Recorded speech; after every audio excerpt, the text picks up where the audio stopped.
하나님 말씀 봅니다.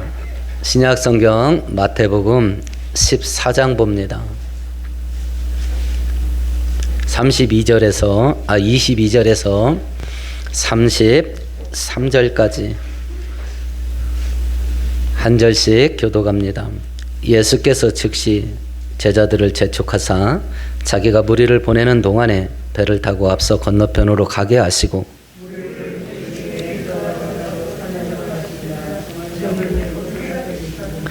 배가 이미 육지에서 수리나 떠나서 바람이 거스림으로 물결로 말미암아 고난을 당하더라.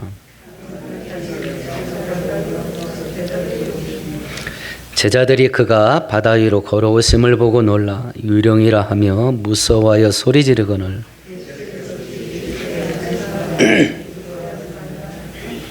베드로가 대답하여 이르되 주여 만일 주님이시거든 나를 명하사 물 위로 오라 하소서 하니 바람을 보고 무서워 빠져가는지라 소리질러 이르되 주여 나를 구원하소서 하니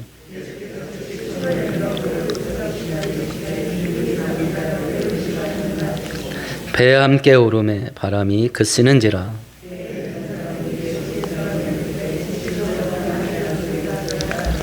아멘, 아멘. 자연 세계에서 일어나는 거센 풍랑, 거센 파도가 있습니다. 2004년인가요? 인도네시아에 큰 쓰나미 파도가 밀어닥쳤죠. 실종자까지 포함하면 대략 30만 명 정도 죽었다 그럽니다. 2011년이었죠. 이웃나라 일본에서 또 쓰나미 파도가 덮쳤죠. 대략 2만 명 정도 죽었다 그래요. 언제 터질지도 모릅니다. 그리고 막을 방법도 없고요. 그런데 이 자연계의 풍랑이 일어나는 거센 파도가 일어나기도 하지만 우리 인생살이 가운데도 거친 파도가 몰아치는 경우가 허다합니다. 이런 인생의 파도가 몰아닥치게 되면 사람의 힘으로 어찌하지를 못하지요. 거기서 벗어나려고 몸부림치면서 살기도 하겠지만 많은 사람들이 못 빠져나오고 죽음을 택하기도 합니다. 우리나라가 자살률 세계 1위입니다. 많은 청년들이 인생의 거센 파도를 이기지 못하고 죽음을 택합니다. 이것도 전 세계 1위입니다. 점점 우리가 사는 세상은 이 풍랑이 거세어지게 될 겁니다. 가난하고 힘없는 자들은 헤쳐나가기가 더 힘들어지는 시대가 될 겁니다. 우리 인생을 침몰하게 만드는 이 인생의 거친 파도가 밀어닥칠 때 어떻게 해야 빠져나올 수 있는가 라는 것을 알려주는 게 오늘 본문입니다. 오늘 성경을 살펴볼 때 올 1년 동안 이미 겪고 있는 분도 있을지도 모르겠습니다.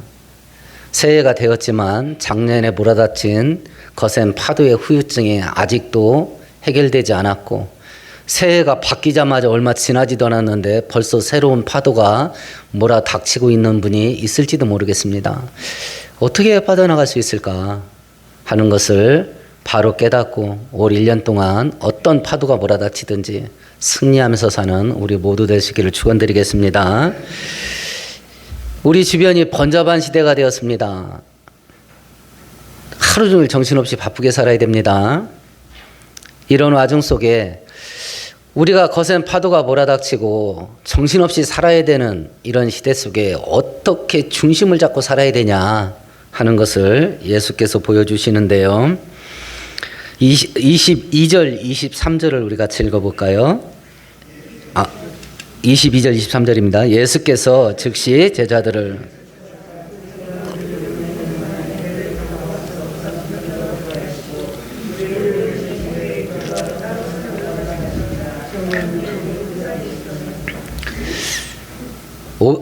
저번 주 본문하고 좀 이어서 생각해 보십시다. 광야 한복판에서 장정만 5,000명, 아이들과 여자들, 노인까지 합쳐서 대략 2만 명 되는 무리들을 어린아이 도시락, 물고기 2마리와 떡조각 5개로 배불리 먹인 오병이어 기적 사건이 끝난 겁니다.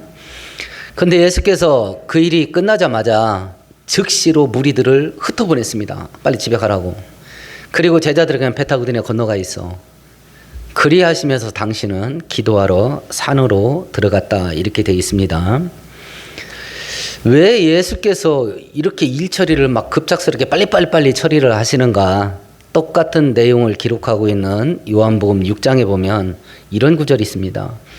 예수께서 저희가 와서 자기를 억지로 잡아 임금 삼으려 하는 줄을 아시고 다시 혼자 산으로 떠나가시더라. 예수를 따르던 자들은 대부분 가난하고 힘없는 자들이었어요. 먹고 살기가 팍팍한 사람들입니다. 그런데 광야 한복판에서요, 이만한 음식 가지고 2만 명 막 배 터지게 먹인 거예요. 그걸 2만 명이 본 겁니다. 그러니까 눈이 뒤집힌 거야. 저 사람이 왕이 되면 최소한 뭐는 해결되는 거예요? 먹고 사는 건 해결되는 거 아니에요. 지금 전 세계 대통령이 해결해야 될 가장 중요한 문제가 뭐예요? 경제 문제잖아요. 이거 먹고 사는 문제 아니에요. 돈 문제죠. 이걸 뚝딱하고 해치워버리는 거예요. 이것을. 그러니까 사람들이, 야, 저 사람 대통령 만들자. 그것도 죽을 때까지 대통령 하러 가자. 그러면 최소한 우리 먹고 살 걱정은 없겠다 하고서 막 웅성웅성 하는 거예요. 막 청와대로 막 이러고 있는 거예요. 저런 능력이면 지금 로마 제국의 식민지로 고통받고 있는데 로마 제국 그냥 한 판에 엎어버리겠다. 저 능력이면. 그래, 우리 독립시켜주고 우리 편안하고 발 뻗게 살 수 있게 해줄 것 같다. 이리 생각한 것 같아요. 그래서 이 광야 한복판에서 이 수많은 무리들이 예수님을 왕으로 세우려고 지금 막 웅성웅성하고 있는 거예요. 지금 예수님이 이 땅에 오신 목적이 뭐죠? 죄인을 구원해서 하나님 나라, 천국 영생을 얻게 하려고 이 땅에 온 건데 왕으로 만들려고 하는 거예요. 그러면 지금 예수께서 이런 움직임을 보시고 무리들을 흩어가지고 집으로 보내버린 거예요. 자기의 인생의 방향이 하나님 사명 감당하는 거에 딱 고정돼 있어요. 근데 주변에서 자꾸 이걸 흐트리는 거야.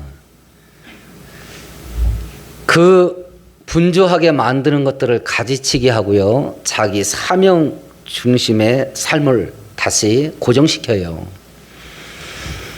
어떻게 이 번잡한 세상 속에서 우리가 중심을 잡고 능력 있는 삶을 살 수 있게 될까?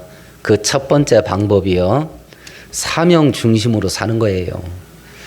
이 땅에서 하나님이 나에게 왜 숨쉬고 살게 할까? 저희 어머님이 올해 95세 되셨어요. 요양원 들어가시는데 치매가 오셔서 80 넘어서 성경을 본격적으로 읽기 시작해서 1년에 거의 한 달에 한 번씩 읽었습니다. 80대에서부터 성경 읽기 시작해가지고요. 그러니까 90대 때까지 거의 100권 읽은 거예요. 10년 사이에. 초등학교도 못 나왔습니다. 그렇게 청명하시는데 요양원에 들어가셨습니다. 아들 둘이 있고 딸 둘이 있는데 요양원에 있는 걸 보면서 이 딸들의 마음이 좀 아들하고는 좀 다른 것 같아요. 자식들이 좀 이렇게 모셔보자, 이런 이야기를 막 합니다.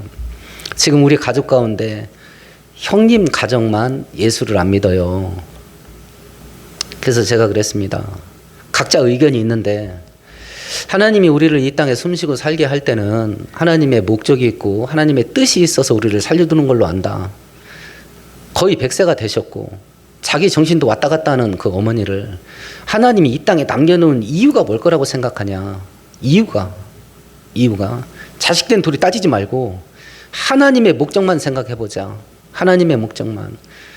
이 땅을 향한 하나님의 목적은 하나님의 세상을 사랑하사 독생자를 주셨으니 이는 저희들이 멸망치 않게 하려면 하셨는데, 그러면 어머님을 이 땅에 아직도 숨쉬고 살게 하실 때는 어머님의 살아계심을 통해서 누군가가 구원되게 하려 하심이라고 한다면 그게 누구겠냐? 형 아니겠냐? 아직도 예수를 안 믿는데. 죽으나 사나 엄마는 형 옆에 있어야 된다. 형 옆에 있어야 된다. 지금 논산 형님 집 근처 요양원에 계시거든요. 죽고 나서나 형 옆에 있어야 된다. 어머님이 살아계실 때 혹은 마지막 유언 한마디로 형이 구원받을 수 있지 않냐. 그 목적이 아닌다면 100세나 된 저 노인을, 자기 정신도 없는 노인을 하나님이 왜 살려두겠냐. 그러니까 다른 가족들이 이해를 하더라고요. 이해를. 사명 중심으로 사는 겁니다. 사명 중심으로. 그래야 인생이 꼬이지가 않아요. 이 번잡한 세상 속에 하루 눈 딱 뜨면 저녁에 잘 때까지 정신이 없어요. 정신이 없습니다. 이런 와중 속에 어떻게 우리가 중심 잡고 능력 있게 살 수 있겠나. 우리의 삶을 사명 한 방향으로 맞춰야 돼요. 예수님이 그 일을 하는 겁니다. 막 왕으로 만들려고 하는 거예요. 근데 그 곁다리가 엄청난 덩어리죠. 그런데도 끊는 겁니다. 카터 대통령이 있습니다. 미국의 재임 시절에 인기 최고 없었던 대통령 중에 하나예요. 이분이 믿음이 좋죠. 대통령 4년 재임하는 기간 동안 출장 가거나 또 다른 급박한 일이 있기 전에는 자기가 섬기는 교회에 가서서 주일학교 교사 생활을 했던 분이에요. 존 모트라는 감리교 평신도가 있었습니다.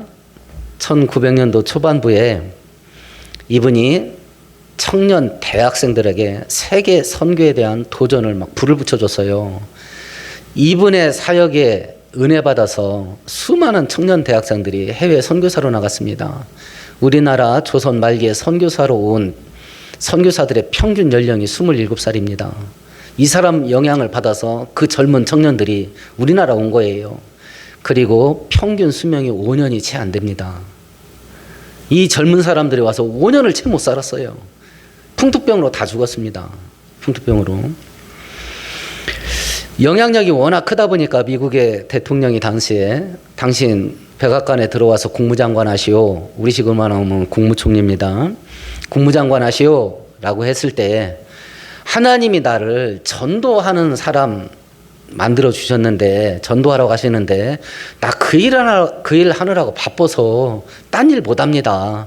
그리고 거절했다 그래요. 이게 사명 중심으로 사는 겁니다. 사명하면 다 목사 되고 선교사 되고 전도사 되고 뭐 이런 것만 생각합니다. 지금 우리 가운데 사명이 그것만 있는 게 아니에요. 직장 다니시면 현재로서는 그 직장 다니는 게 사명입니다. 그 직장 다니면서 아유 교회 다니는 것이 저 일하는 것 좀 봐. 요거도 먹으면 안 돼.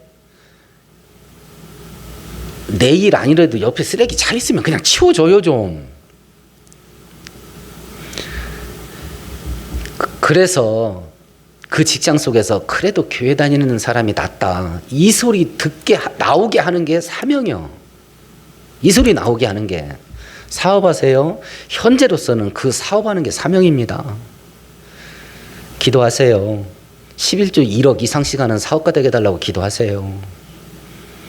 저는 제 자식 놓고 그렇게 기도합니다. 주일학교 애들 놓고 그렇게 기도해요. 그런 사람 한 명만 나오면요. 우리 빚 갚아요 1년 안에. 그리고 1년 안에 귀해진다니까. 그러니까 사람 많지 않아도 돼. 하나님 앞에서 제대로 복받는 사람 하나면 됩니다. 하나면 돼요. 하나면. 사명 중심으로 사는 겁니다. 두 번째는 그 일을 하시고 무리를 떠나 보내신 다음에 본인은 산에 들어가서 기도하러 들어가셔요. 기도는 하나님과 대화, 하나님과 만남이지요. 하나님과 가까이 하는 거, 하나님과 교제하는 거, 하나님과 관계가 깊어지는 거, 이거 중심으로 사는 거예요. 지금 내가 하고 있는 일이 나의 하루하루의 생활이 하나님께 가까이 가게 하냐, 하나님과 멀어지게 하냐, 하나님을 늘 가슴에 담게 하냐, 아니면 하나님을 내 뇌리에서 기억도 안 나게, 생각도 안 나게 만드냐. 영적 전쟁은 생각 전쟁이에요. 마귀는요, 어떻게든지 우리 생각 속에서 하나님이 떠오르지 않게 만들려고 그래요. 그 가장 대표적인 것이 정신없이 바쁘게 사는 거예요. 애굽에서 노예 생활할 때 하나님이 모세 보내서 이스라엘 백성들 해방시키려고 애굽의 왕한테 가서 하나님이 그러는데 우리 백성 풀어주라 합디다 하자마자 애굽의 왕이 했던 일이 있잖아요. 노동량을 2배로 늘려버렸어요. 이유가 있잖아요. 이것들이 지금 육신이 편하니까 딴 생각한다. 하나님 섬길 생각한다. 그러니까 일을 막 소나기처럼 쏟아 부어가지고 정신없고 피곤하게 만들어서 딴 생각하지 못하게 만들어라. 이래서 노동량을 2배로 늘린 거예요. 지금 이 세대가 현대인들한테 이거 만들잖아요. 그럼 하나님을 생각해야 될 짧은 틈이 있어요. 그 시간에는 뭐예요? 핸드폰 하잖아요. 인터넷 하잖아요. 게임 하잖아요. 그 시간에는 그 짧은 시간에 하나님을 한 번씩 생각을 해야, 묵상을 해야 하루의 삶의 전반적인 방향이 하나님 중심, 사명 중심으로 이게 고정이 되고 세팅이 되는데, 이건 시간이 나도 딴 거라고, 시간이 없어 정신없이 일하느라고 생각 못하고 하나님이 머리에서 지워져 버려요. 이런 세상 속에서 하나님 중심, 사명 중심으로 해야 우리로 하여금 죽을 수밖에 없는 물이 강물처럼 흘러가는데, 여기에서 중심 잡고 능력 있게 살 수 있어요. 여기에서. 그렇게 해서 예수께서 이렇게 본을 보이시면서, 사람들이 지금 예수님을 죽이려고 하는 게 아닙니다. 왕을 만들려고 하거든요. 그것마저도 쳐내시고 다시 하나님 중심으로 돌아오셔요. 이런 삶의 모습들이 올 1년 동안 영적 전쟁이라는 것을 분명히 아시고, 먼저 우리의 생각이 늘 하나님께 고정되는 걸 연습하고 훈련해야 됩니다. 이런 와중 속에 제자들이 이제 고난을 겪게 됩니다. 24절 같이 읽어보십시다. 배가 이미 육지에서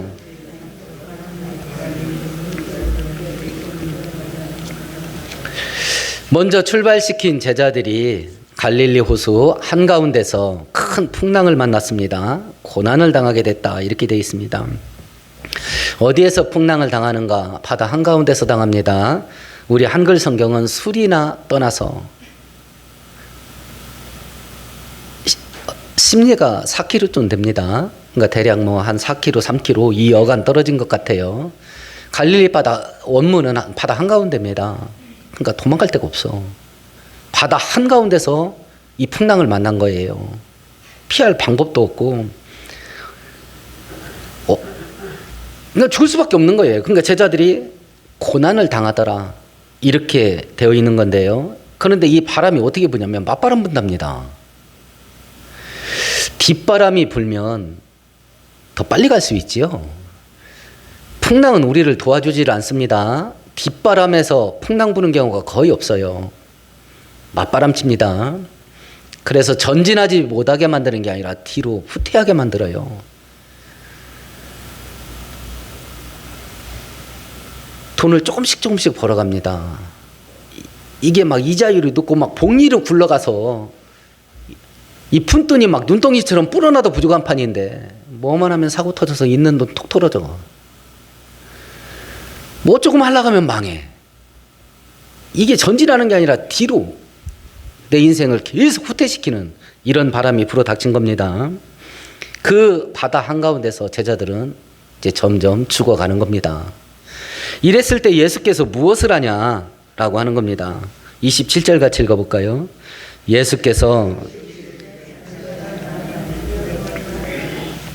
예수님께서 제자들을 찾아오시네요. 언제 찾아오냐면 25절에 보니까 밤 사경이라 그럽니다. 이때는 로마 시간을 따랐는데, 로마는 하루를 사경으로 나눴다 그래요. 그래서 여기서 밤 사경은 새벽 3시에서 6시까지입니다. 밤이 가장 깊을 때고요. 이 통계로 보면 병원에서 환자들이 어느 시간대에 가장 많이 죽냐면 새벽 3시에서 6시 사이랍니다. 2교대, 3교대 하는 사람들이 몸이 가장 축나는 시간대가 이 시간대랍니다. 새벽 3시에서 6시 사이. 절망과 어두움이 가장 깊을 때예요. 이때 사람들이 죽습니다. 이때 죽어요. 근데 성경은 뭐라고 말하냐면 이때 하나님을 만나는 때랍니다. 이때 예수께서 제자들 찾아왔거든요. 밤이 가장 깊을 때, 절망이 가장 깊을 때, 이때 사람들이 죽어요. 그럼 이 어둠이 가장 깊을 때 성도 하나님의 자녀된 우리들은 어떤 일을 만나냐? 하나님을 만나는 기회랍니다. 그래서 사는 거예요. 그래서 사는 겁니다. 이때 하나님을 만나는 거예요. 이때. 그래서 성경은 오늘 본문에도 뭐라고 말하냐면 안심하라. 두려워하지 말라 그래요. 죽을 수밖에 없는 파도에 휩쓸렸거든요. 그래서 사람들은 죽어요.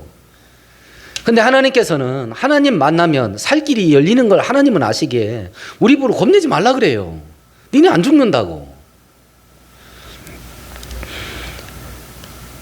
우리가 이렇게 감당하지 못할 인생의 풍파에 휩쓸려 있다 간다면 우리가 지금 무엇을 해야 되냐? 죽어가야 되냐? 아닙니다. 전능하신 하나님 만나는 시간이고 그 하나님 만나면 살 수 있습니다. 그 하나님께서 찾아오셨는데 어떻게 찾아오냐면 풍랑을 발로 밟고 걸어서 오셨어요.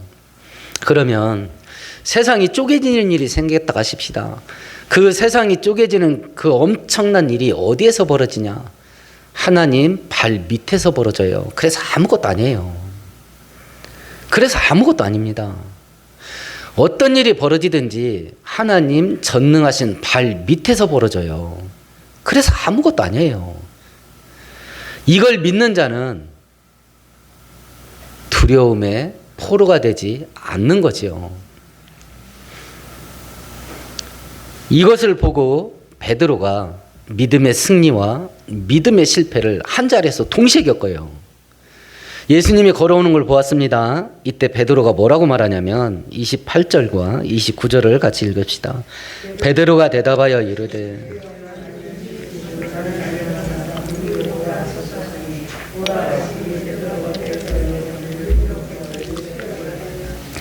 베드로가 뜬금없이 이 말을 합니다. 주님, 나도 무리를 걸을 수 있게 예수님께 오라고 명령해 주세요. 이렇게 말을 했습니다. 그러면 베드로가 그 말 했을 때 예수님이 무리를 걸어라. 그러면 걸을 수 있다고 믿은 거예요? 안 믿은 거예요?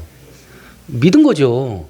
그러니까 예수님이 무리로 걸으라 명령하시면 나도 걸을 수 있을 것 같아요. 그러니까 명령 한번 해주세요. 이런 거예요. 그러니까 예수께서 오라 그랬습니다. 베드로가 뛰어내렸어요. 그러니까 대단한 사람이 이 사람. 각자 생각해 보세요. 뛰어내릴랍니까? 예수님 오라 하면?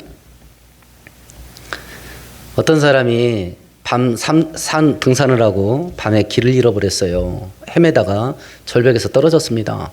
몸이 막 으드드드드 떨어지는데 허우적 하다가 나무 하나를 딱 잡았습니다. 이제 매달리게 된 거예요. 팔에 힘이 점점 빠집니다. 처음에는 누구 없어요? 살려주세요! 하고 소리쳤어요. 아무도 없습니다. 이제 내 소리를 들을 사람이 없겠다. 몸에 진이 빠지고 그 다음에는 기도합니다. 하나님 살려주세요. 처음부터 그러지. 처음에는 사람한테 살려달라고 그랬다고. 아무도 없어. 그 깊은 산 중에 밤에. 그러니까 하나님께 살려주세요. 이랬는데 하나님께서 놀랍게 응답해 주셨어요. 손을 놓아라. 손을 놓아라. 이제 복잡해진 겁니다. 머리가. 이 손을 놓으면 어떤 일이 벌어질까? 이 사람이 어땠을 것 같아요? 손을 놓아라. 거기 누구 없습니까? 살려주세요. 사람 찾기 시작했어요. 죽을 똥 매달려 있는데 해가 서서히 밝아옵니다. 밑에가 보여요. 땅이야. 발 밑에가. 바로 위에 있는 소나무에 매달려 밤새 죽을 뻔한 거야. 밤새. 뛰어내리겠습니까? 뛰어내리겠습니까? 베드로가 뛰어내렸어요. 그리고 예수님을 보고 걸어가는 겁니다.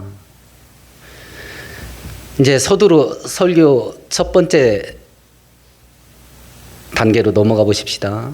우리가 빠져나갈 수 없는 인생의 풍파에 휩싸일 때 이걸 어떻게 극복할 수 있겠나? 어떻게 빠져나갈 수 있겠는가? 베드로가 보여준 거예요. 하나님의 능력을 믿고 의지하면 됩니다. 하나님의 능력을 믿고 의지하면 됩니다. 그러면 방금 전에는 풍랑이 베드로와 제자들을 죽이려고 달라들었어요. 베드로와 제자들이 풍랑 한 가운데 있었습니다. 그러니까 못 빠져나가니까 죽는 거지.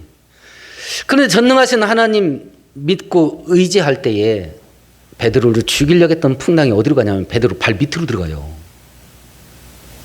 베드로가 풍랑을 밟고 일어섰잖아요. 이게 풍랑을 이기는 방식이에요.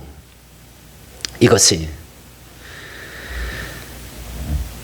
근데 베드로가 예수를 보고 걸어가다가 어떤 일을 하느냐면 30절을 해요. 같이 읽어보십시다. 바람을 보고 무서워 빠져가는지라. 바람을 보니까 마음이 어떤 마음이 드냐면 이거 잘못해서 휩쓸리면 죽을 것 같은데 겁이 덜컥 난 거예요. 그러니까 물속으로 쏙 들어갑니다. 하나님 바라보면 능력 받고 능력 받으면 풍랑 이깁니다. 주변 환경 바라보면 근심 걱정에 포로가 되고 그러면 죽습니다. 영적 전쟁은 시선 전쟁이에요. 시선 전쟁. 뭘 볼 거냐. 원칙을 세우세요. 우리 주변 환경은요 우리한테 좋게 안 돌아갑니다. 애초부터 좋게 안 돌아갑니다. 주변 환경은 우리 도와주지 않습니다. 이 주변 환경은 하나님이 교통정리를 해주시면 됩니다. 그러려면 하나님의 은혜가 있어야 돼요. 그 은혜는 믿고 의지하는 자가 받는 겁니다. 믿고 의지하는 자가. 그러면 우리도 살다 보면 뭐 죽을 때까지 뭐 믿음에서 흔들리지 않냐? 아닙니다. 믿음은 왔다 갔다 합니다. 믿음 생활 잘 하다가도 어떤 일인지 모르겠지만 하나님과 관계가 점점 멀어지고 뜨거운 믿음이 점점 식어집니다. 그럼 빠지겠죠. 첫 번째, 어떻게 풍랑을 이길 거냐? 하나님을 믿고 능력받으면 됩니다. 빠졌을 때 어떻게 나올 거냐 그러면? 빠졌다 간다. 나 지금 빠져 있다. 이미 빠졌다. 그러면 어떻게 할 거냐? 물에 빠진 베드로가 한 대로 하면 될 거 아니겠습니까? 물에 빠진 베드로가 한 대로. 베드로가 이때 어떻게 하냐면 30절에 보면 주여 나를 구원하소서. 이게 뭐예요? 기도죠. 간구하는 겁니다. 기도를 합니다. 이때 예수께서 어떤 일을 하냐면 31절을 해요. 같이 읽어봅니다. 예수께서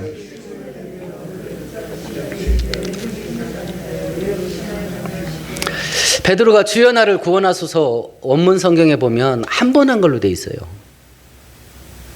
물에 빠져서 지금 막 이런 시냇물도 아니야. 바다 한가운데야. 거대한 호수 한가운데서 거센 물결에 빠져서 죽어가는데 살려달라는 소리를 딱 한 번 했어. 베드로가 딱 한 번 살려달라고 했는데 예수님이 즉시 살려주셨을 수도 있어요. 근데 혹시 물에 빠져서 죽을 뻔한 경험을 해본 분이 있나 모르겠네요. 저는 있습니다. 초등학교 4학년 때 장마 끝나고 그 불어난 강에 동네 형들하고 친구들하고 목욕하러 갔다 한 번 빠져 죽을 뻔했는데 한 번 살려달라고 했는데 예수께서 즉시 구원해줬다. 그러면 기도하는데 도전이 되겠죠. 기도하자마자 응답 팍팍 온다. 이렇게 해석할 수도 있으니까. 그런데 베드로 상황이 여러 말 할 상황이 아니에요. 제가 물에 빠졌는데 딱 기분이 죽을 것 같다는 생각 딱 들더라고. 그래서 옆에 서 있는 형한테 살려달라고 하는데 물이 쑥 들어와. 그리고 물로 쑥 들어가는 거야. 살려달라 소리도 안 나와요. 한마디 하면 물 들어와. 그러니까 지금 베드로는 살려달라고 계속 말할 상황이 아닌 거예요. 그 정도로 급박한 거야. 말 한마디 하고 그냥 죽음으로 들어가는 겁니다. 말 한마디 하고. 이런 상태에서 예수께서 붙잡으신 거예요. 그러니까 죽으나 사나 예수님 의지에 산다니까요. 죽으나 사나. 근데 예수님이 묘한 일을 했습니다. 베드로가 우리 자식이라고 치십시다. 막 폭우가 쏟아져가지고 막 거센 물결 흘러가는 급류에 휘말렸습니다. 내가 딱 잡았습니다. 건져놓고 혼내실래요? 물에다 담궈놓고 혼내실래요? 어떡할래요? 너 가까이 가지 마라. 그러다 빠진다 하는데 쑥 들어갔어. 그러면 내가 붙잡았습니다. 건져놓고 혼내실래요? 담궈놓고 혼내실래요? 아니 살려놓고 혼내야지. 근데 예수님은 어떻게 하셨어요? 물에다 담궈놓고 혼냈어요. 베드로를 붙잡고 꾸짖었습니다. 왜 의심했냐고. 그리고 건져줬어요. 물에다 담궈놓고. 그러면 하나님 입장에서 보면 지금 베드로 목숨 살리는 게 중요해요, 베드로 믿음 강하게 만들어주는 게 더 중요한 거예요? 둘 중에 어떤 걸 더 중요하게 본 거예요? 믿음을 강하게 만들어주는 걸 더 중요하게 본 거예요, 목숨 살려주는 것보다. 그래서 물에다 담궈놓고 못 내낀 거예요. 왜 이렇게 못 믿냐고, 왜 이렇게 의심하냐고.